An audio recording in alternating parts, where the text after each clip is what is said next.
Olá, bom dia, boa tarde, boa noite. Vamos iniciar agora a gravação de mais um estudo bíblico. Nós estamos indo hoje para a 28ª gravação de estudo, né? E hoje a gente vai falar um pouquinho sobre o que a palavra de Deus fala sobre o modo como o cristão deve se vestir, né? Sobre as vestes e o que fala também sobre o templo, né? A gente vai começar a leitura lá no livro do Velho Testamento, vamos seguir, né, com leitura das passagens do Velho Testamento e vamos seguir até o Novo Testamento para termos a compreensão do todo sobre aquilo que a palavra de Deus quer nos ensinar. Então, hoje nós vamos iniciar a leitura lá no livro de Gênesis, capítulo 35 e versículo 2, que diz assim: Então disse Jacó à sua família e a todos os que com ele estavam: Tirai os deuses estranhos que há no meio de vós e purificai-vos e mudai as vossas vestes. A gente sabe que Deus, tem passagens bíblicas que Deus ele se declara como Deus de Abraão, Isaac e Jacó, né? Que Jacó posteriormente recebe o nome de Israel. Então a gente vê que esse Jacó, né, quando se converte ao Senhor nosso Deus, ele pede, entre outras coisas, para que as pessoas que estavam com ele, né, e todos eles mudassem as vestes, o modo que se vestiam, né? Então, porque foi observado que eles se vestiam de um modo que desagradava a Deus. Lá no livro de Deuteronômio, capítulo 22, livro de Deuteronômio, capítulo 22, nós vamos fazer a leitura do versículo 5, que diz assim: Não haverá traje de homem na mulher, e nem vestirá o homem roupa de mulher, porque qualquer que faz isto, a abominação é ao Senhor teu Deus. Então, entre as passagens bíblicas, uma solicitação que Deus faz é que a mulher não vista roupa de homem e nem o homem vista roupa de mulher. Lá no livro de Isaías, capítulo 3, Isaías, capítulo 3, nós vamos fazer a leitura do versículo 16 ao 26, que diz assim, iniciando no 16. Diz ainda mais o Senhor: Porquanto as filhas de Sião se exaltam e andam com o pescoço erguido, lançando olhares impudentes. E quando andam, caminham afetadamente, fazendo um tilintar com os seus pés. Portanto, o Senhor fará tinhoso o alto da cabeça das filhas de Sião, e o Senhor porá a descoberto a sua nudez. Naquele dia tirará o Senhor os ornamentos dos pés e as toucas e adornos em forma de lua, os pendentes e os braceletes, as estolas, os gorros e os ornamentos das pernas, e os cintos e as caixinhas de perfumes e os brincos, os anéis e as joias do nariz, os vestidos de festa e os mantos e os xales e as bolsas, os espelhos e o linho finíssimo e os turbantes e os véus. E será que em lugar de perfume haverá mau cheiro e por cinto uma corda? E em lugar de encrespadura de cabelos, calvície, e em lugar de veste luxuosa, pano de saco, e queimadura em lugar de formosura. Teus homens cairão à espada e teus poderosos na peleja, e as suas portas gemerão e prantearão, e ela, desolada, se assentará no chão. E lendo no capítulo 4, Isaías capítulo 4, Isaías capítulo 4, nós vamos fazer a leitura do versículo 3, que diz assim: E será que aquele que for deixado em Sião e ficar em Jerusalém será chamado santo, todo aquele que estiver escrito entre os viventes em Jerusalém.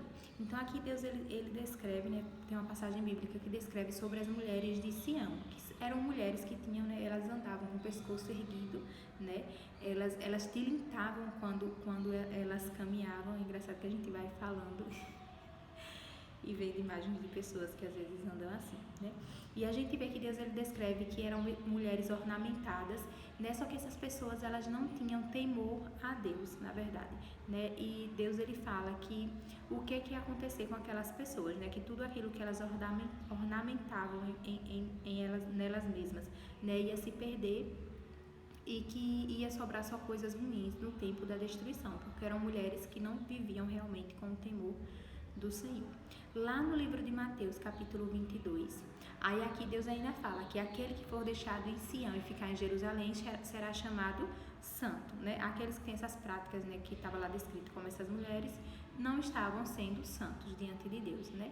Mas aqui, os restantes, os que ficassem depois do tempo da destruição, iam ser considerados santos, né? Iam estar escritos entre os viventes em Jerusalém.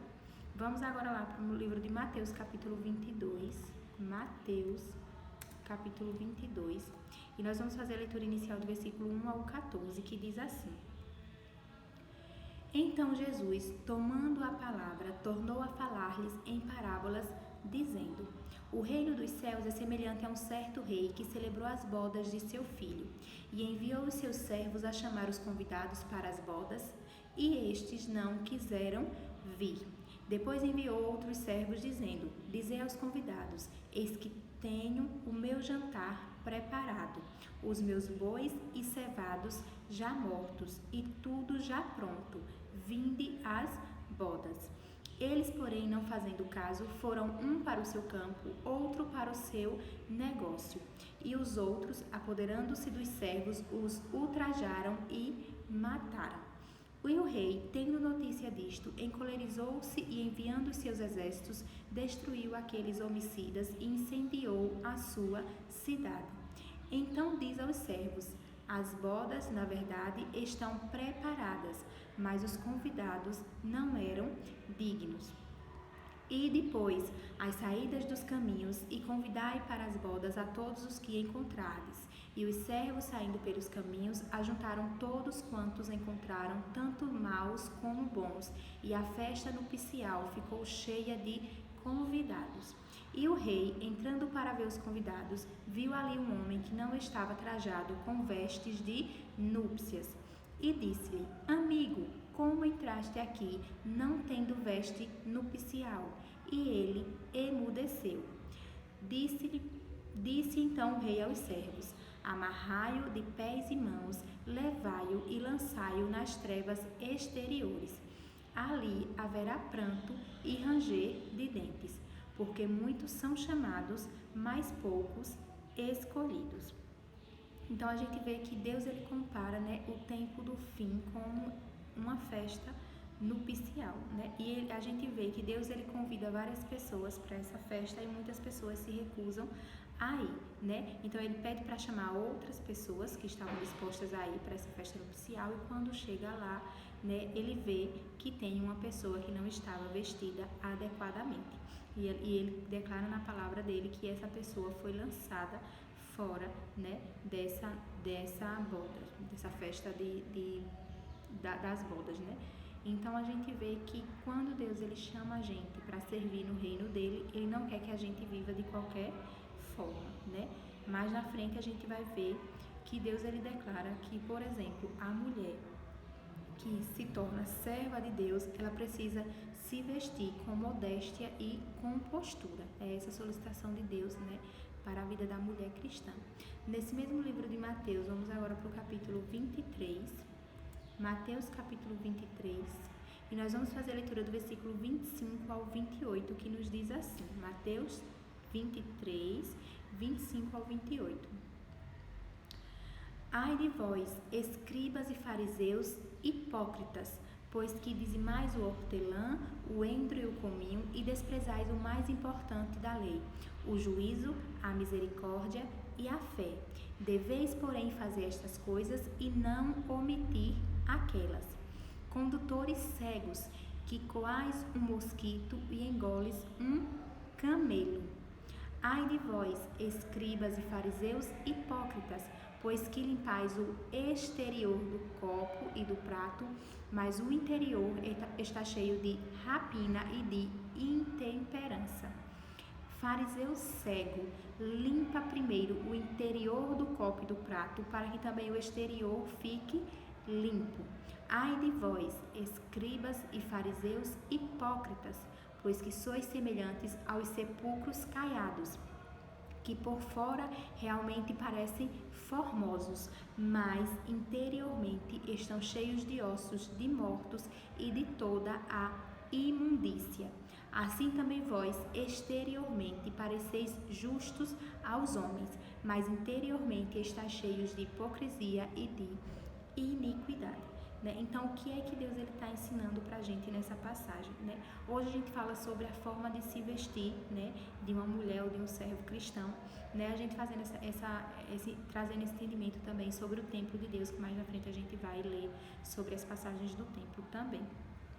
Só que a gente vê aqui que Deus ele pede que a nossa mudança de vida, assim, quando a gente começa a ouvir a palavra dele, comece de dentro, e se exteriorize, É importante mudar as vestes? Mas comece a compreender o porquê que Deus pede de você uma solicitação, que você se vista, por exemplo, você, mulher cristã, com modéstia e com postura, Porque quando você tiver o seu entendimento interior, aí você vai começar a exteriorizar aquilo que Deus ele te ensina. Então, essas passagens mostram como Deus pede para que a gente, como Deus fala, pois que limpais o exterior do copo e do prato, mas o interior está cheio de rapina e de intemperança, Então, por exemplo, a gente já viu, em passagens bíblicas que eu já fiz até leitura para a própria gravação do estudo bíblico, que Deus ele fala que um homem, quando atenta em uma mulher já desejando, em seu coração ele já cometeu pecado, Então, o que é que Deus pede da mulher cristã? Que a gente evite, estar expondo o nosso corpo vulgarmente, para que a gente não acabe fazendo com que alguém se sinta atraído por nosso corpo, A gente tem que, por exemplo, quando Deus pede para a gente se limpar de dentro para fora, a gente primeiro entende o porquê que eu tenho que me vestir com compostura, Porque é modesto, é bonito diante de Deus que ele veja que meu corpo ele está todo preservado, Eu não estou usando o meu corpo, por exemplo, para incitar alguém a cometer pecado. Então, esse é um dos entendimentos, que a mulher cristã precisa ter, para que quando ela entende isso interiormente dentro dela, ela consegue realmente exteriorizar isso na forma com que se veste, na forma com que conduz a sua vida. Eu não estou dizendo e nem justificando atitudes, de homens que podem agir assim porque tem alguma doença, ou então porque são pessoas que não têm caráter mesmo. Não é isso. Eu estou dizendo que a mulher em si precisa se resguardar, com uma visão de amor pelo próximo, para que o seu próximo, pode ser até no meio congregacional, o seu irmão, ele não acabe olhando para você de uma forma que não é digno de um cristão olhar, certo? É nesse sentido que eu estou falando, quando a mulher precisa ter essa atenção para o modo de se vestir. Vamos lá agora para esse mesmo livro de Mateus, para o capítulo 24. Mateus, capítulo 24. Nós vamos fazer a leitura do versículo 1 ao 2, que diz: E quando Jesus ia saindo do templo, aproximaram-se dele os seus discípulos para lhe mostrarem a estrutura do templo. Jesus, porém, lhes disse: Não vedes tudo isso? Em verdade vos digo que não ficará aqui pedra sobre pedra que não seja derrubada. O porquê que eu estou falando dessa passagem bíblica específica? Porque tem passagens lá no Velho Testamento, Eu não estou lendo aqui agora porque são passagens um pouco extensas, Seria um pouquinho de leitura. Mas lá no Velho Testamento tem um momento que Deus fala a Salomão, e a Davi, como que ele queria o templo dele, o templo físico mesmo, realmente construir como, digamos assim, uma igreja, onde as pessoas fossem lá para fazer adorações. Então foi tudo descrito por Deus, Foi um templo totalmente detalhado que foi construído lá em Jerusalém, geograficamente falando, na cidade de Jerusalém. E esse templo a gente vê que depois ele foi derrubado, Hoje eu acredito, pelos relatos que eu já vi, de pesquisas, que hoje só tem um muro desse templo, que foi construído, que foi realmente uma construção bela, porque foi direcionada, toda a construção foi direcionada, por Deus. E depois esse templo ele foi destruído, como a gente vê que Jesus mesmo ele já tinha dito: em verdade vos digo que não ficará aqui pedra sobre pedra que não seja derrubada, porque realmente o templo foi desfeito. Lá no livro de Atos, capítulo 17, Atos, capítulo 17, nós vamos fazer a leitura do versículo 24, que nos diz assim: O Deus que fez o mundo e tudo que nele há, sendo Senhor do céu e da terra, não habita em templos feitos por mãos de homens, né? Então a palavra de Deus confirma que Deus ele não habita em templos físicos, né? Hoje a gente tem várias igrejas, né, congregações em si que são templos físicos, né, construídos realmente de bloco, de cimento. Só que a gente vai ver, que a palavra de Deus confirma que a presença de Deus ela está dentro de cada um de nós, né? Então o templo que a gente realmente precisa preservar hoje para Deus é o nosso próprio templo, né? Porque como a palavra de Deus mesmo fala, ele não habita, né, em templos feitos por mãos de homens, né? Quem fez nós, né, foi o próprio Deus, então por isso que ele habita dentro de nós hoje, não dentro daquilo que o homem constrói.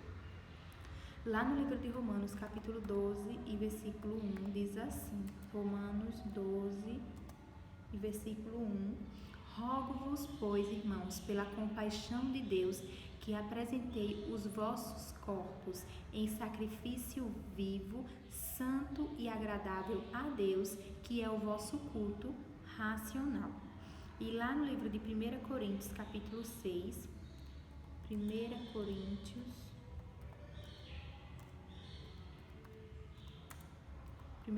capítulo 6, nós vamos fazer a leitura do versículo 18 ao 20, que diz assim, 1 Coríntios 6, 18 ao 20.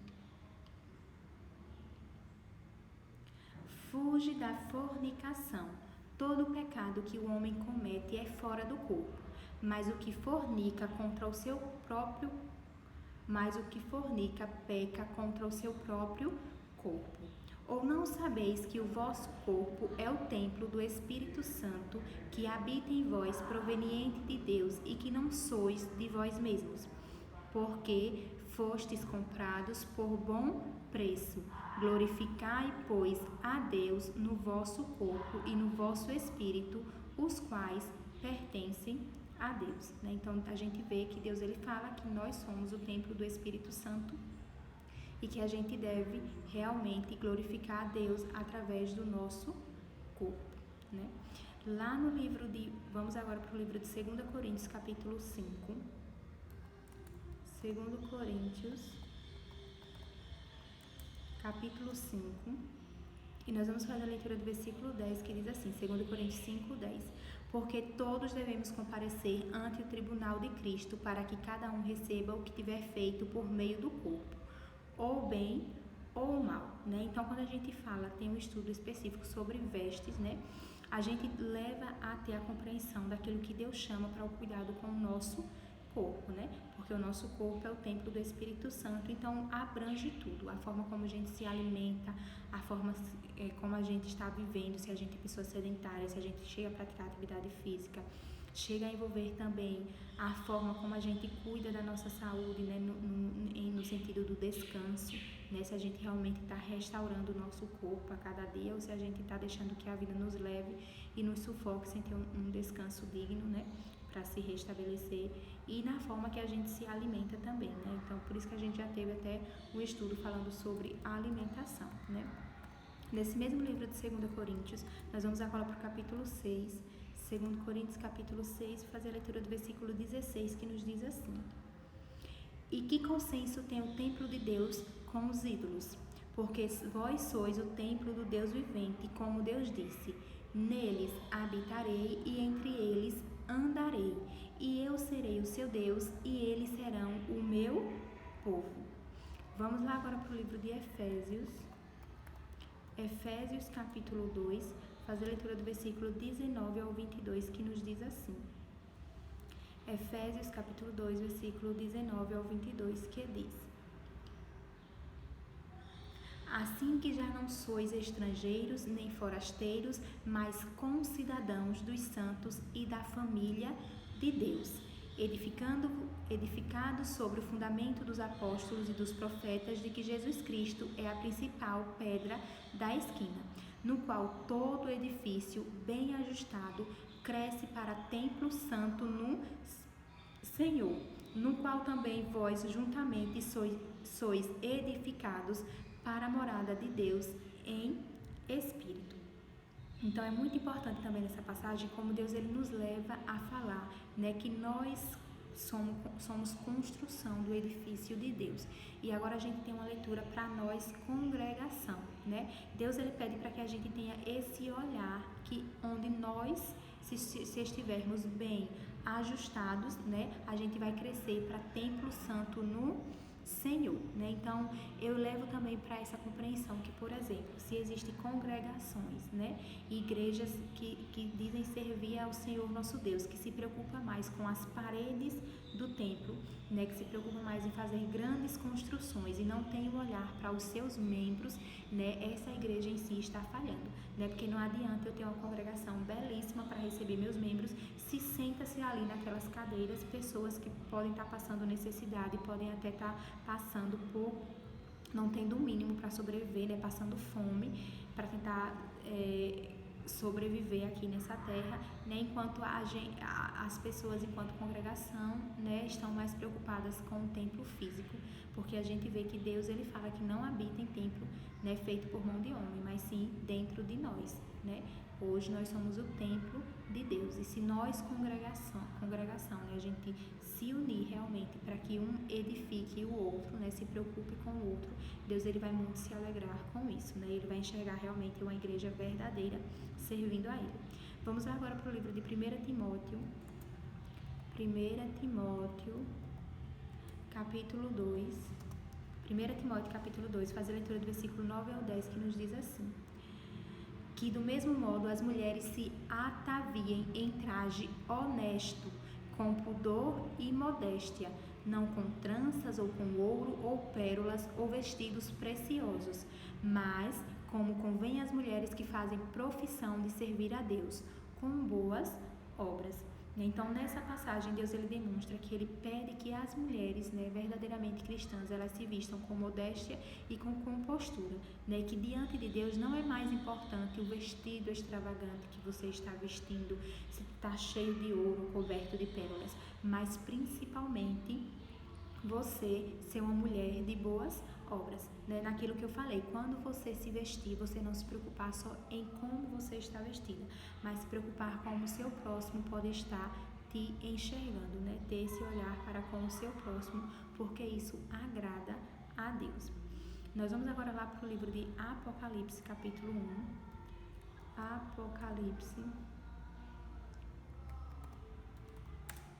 Apocalipse, capítulo 1. E vamos fazer a leitura do versículo 12 ao 13, que diz assim, Apocalipse 1, 12 ao 13. E virei-me para ver quem falava comigo, e virando-me vi 7 castiçais de ouro, e no meio dos 7 castiçais um semelhante ao Filho do Homem, vestido até os pés de uma roupa comprida e cingido pelos peitos com um cinto de ouro. Aqui são as imagens, né, que o servo João ele vê, né, e descreve lá no livro de Apocalipse. E quando ele vê, ele descreve aqui que ele viu um semelhante, no meio dos 7 castiçais, um semelhante ao Filho do Homem. E a gente vê como era que Jesus Cristo estava vestido, né, com uma veste comprida que tapava até os pés. Lá nesse mesmo livro de Apocalipse, capítulo 3, nós vamos fazer a leitura do versículo 18, Apocalipse 3:18, que nos diz assim: aconselho-te que de mim compres ouro provado no fogo, para que te enriqueças, e roupas brancas para que te vistas e não apareça a vergonha da tua nudez, e que unja os teus olhos com colírio para que vejas. Lá nesse mesmo livro de Apocalipse, capítulo 16, capítulo 16, nós vamos fazer a leitura do versículo 15, que nos diz, Apocalipse 16, 15. Eis que venho como ladrão, bem-aventurado aquele que vigia e guarda suas roupas, para que não ande nu e não se vejam as suas vergonhas.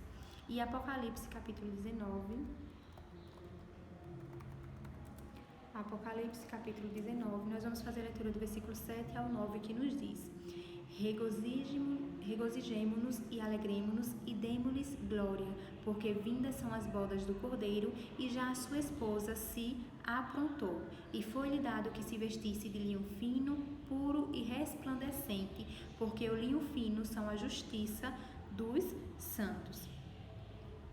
E disse-me: escreve, bem-aventurados aqueles que são chamados à ceia das bodas do Cordeiro. E disse-me: estas são as verdadeiras palavras de Deus. Então a gente vê lá no livro de Apocalipse que Deus ele fala, que felizes são aqueles, deixa eu ver como é que se diz, porque vindas são as bodas do Cordeiro e já a sua esposa se aprontou, e ele fala para que a gente se regozije, se alegre e demos glória.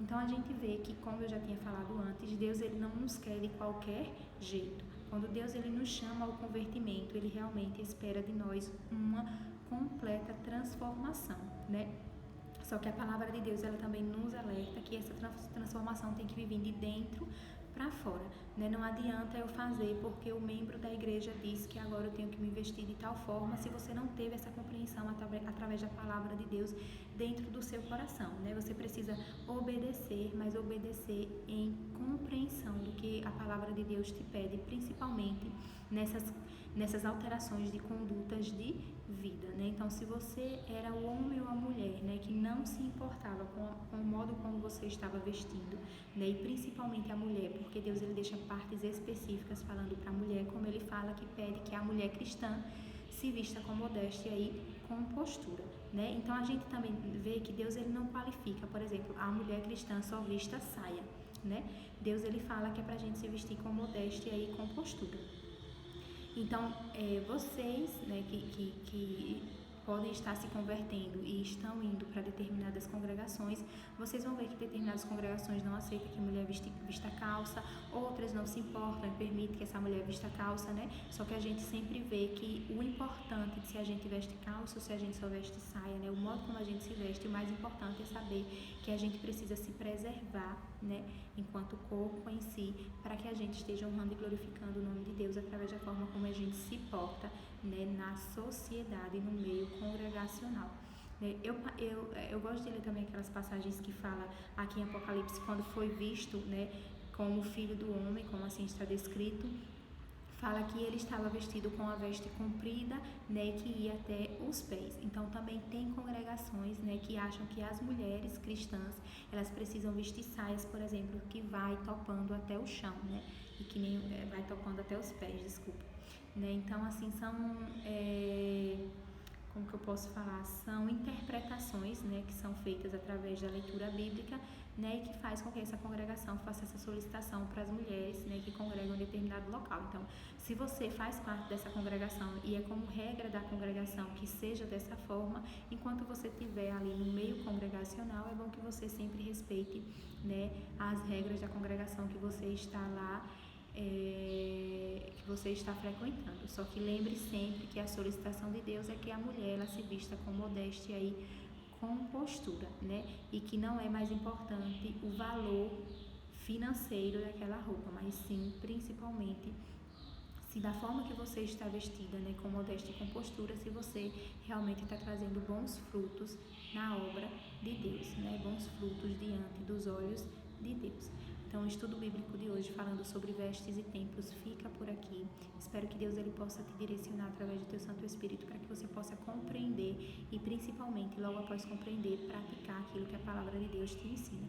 Forte abraço, fica com Deus e até o próximo estudo.